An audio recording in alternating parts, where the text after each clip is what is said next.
Баршаңызға сәлем достар. Менің каналыма қош келдіңіздер. Каналыма тіркеліп, қоңыраушаны басып кетіңіздер. Бүгін қауыннан, осындай дәмсіз қауыннан тосап жасаймыз, яғни варенье. Барлығын осылай 4-5 тығып турап аламыз.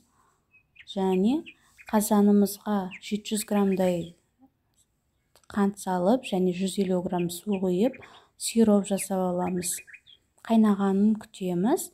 Және қайнаған соң оның ішіне жаңағы туралған қауынымызды саламыз.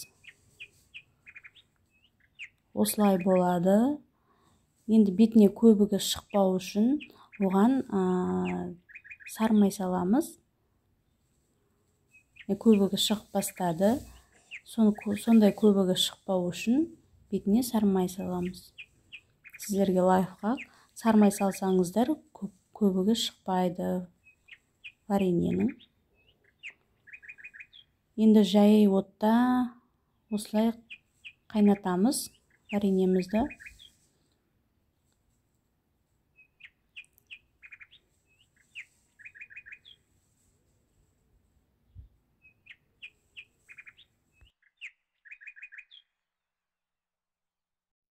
Мінекей дайын болды. Өте дәмді.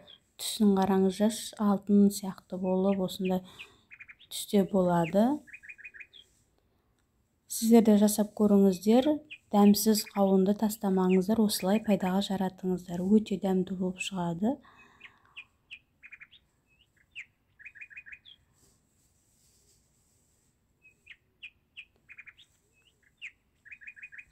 Видеоны соңына дейін қарағандарыңызға рахмет. Тағы да көп рецепттер салатын боламын. Каналыма тіркеліп кетіңіздер.